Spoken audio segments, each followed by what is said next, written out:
The Story of the Merchant and the Genius. There was once upon a time a merchant who possessed great wealth in land and merchandise, as well as in ready money.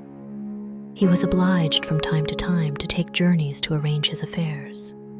One day, having to go a long way from home, he mounted his horse, taking with him a small wallet in which he had put a few biscuits and dates, because he had to pass through the desert where no food was to be got.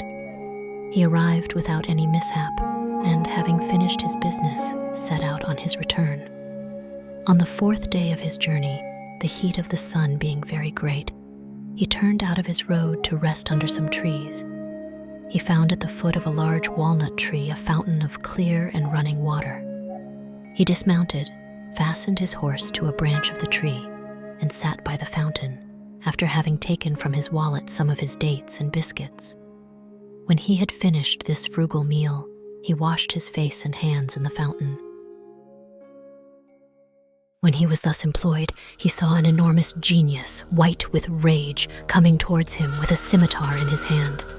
"Arise," he cried in a terrible voice, "and let me kill you as you have killed my son." As he uttered these words, he gave a frightful yell.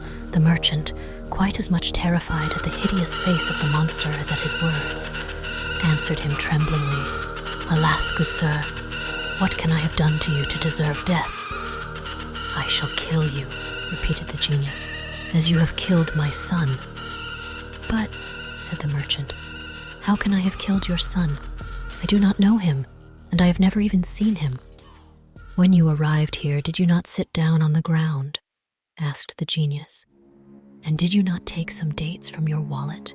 And whilst eating them, did not you throw the stones about?" "Yes," said the merchant, "I certainly did so." "Then," said the genius, "I tell you, you have killed my son, for whilst you were throwing about the stones, my son passed by and one of them struck him in the eye and killed him. So I shall kill you." "Ah, sir, forgive me," cried the merchant.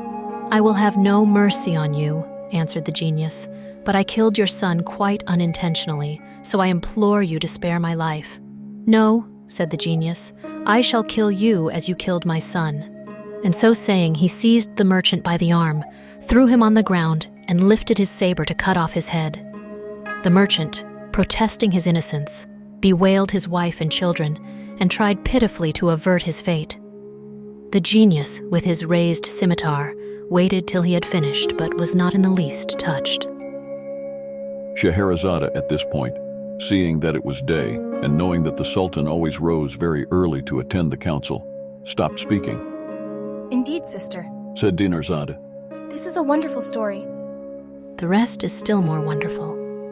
Replied Scheherazade. "And you would say so if the Sultan would allow me to live another day and would give me leave to tell it to you the next night." Shahryar, who had been listening to Scheherazade with pleasure, said to himself, "I will wait till tomorrow. I can always have her killed when I have heard the end of her story."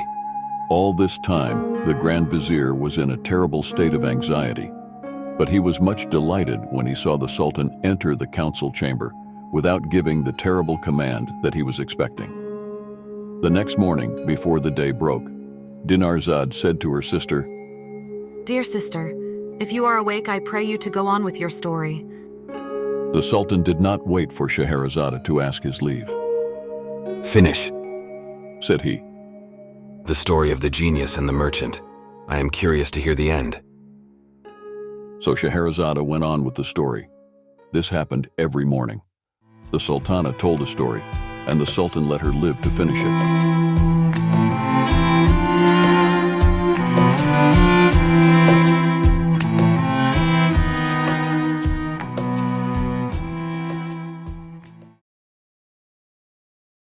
When the merchant saw that the genius was determined to cut off his head, he said, "One word more, I entreat you. Grant me a little delay, just a short time to go home and bid my wife and children farewell, and to make my will. When I have done this, I will come back here, and you shall kill me." "But," said the genius, "if I grant you the delay you ask, I am afraid that you will not come back." "I give you my word of honor," answered the merchant. that I will come back without fail." "How long do you require?" asked the genius. "I ask you for a year's grace," replied the merchant. "I promise you that tomorrow 12th I shall be waiting under these trees to give myself up to you." On this, the genius left him near the fountain and disappeared. The merchant, having recovered from his fright, mounted his horse and went on his road. When he arrived home, his wife and children received him with the greatest joy. But instead of embracing them, he began to weep so bitterly that they soon guessed that something terrible was the matter. "Tell us, I pray you," said his wife, "what has happened?" "Alas," answered her husband, "I have only a year to live." Then he told them what had passed between him and the genius, and how he had given his word to return at the end of a year to be killed. When they heard this sad news, they were in despair and wept much. The next day, the merchant began to settle his affairs, and first of all to pay his debts. He gave presents to his friends and large alms to the poor. He set his slaves at liberty and provided for his wife and children. The year soon passed away, and he was obliged to depart. When he tried to say goodbye, he was quite overcome with grief, and with difficulty tore himself away. At length he reached the place where he had first seen the genius on the very day that he had appointed. He dismounted and sat down at the edge of the fountain, where he awaited the genius in terrible suspense.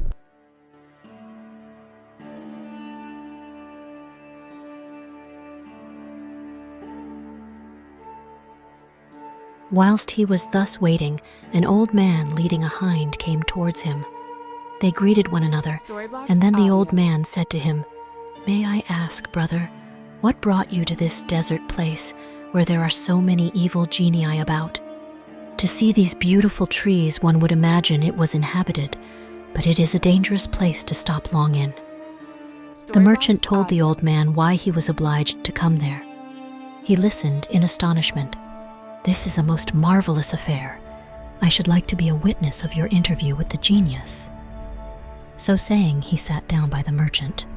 While they were talking, another old man came up, followed by 2 black dogs. He greeted them and asked what they were doing in this place. The old man who was leading the hind told him the adventure of the merchant and the genius. The second old man had not sooner heard the story than he too decided to stay there to see what would happen. He sat down by the others and was talking when a third old man arrived. He asked why the merchant who was with them looked so sad. They told him the story, and he also resolved to see what would pass between the genius and the merchant, so waited with the rest.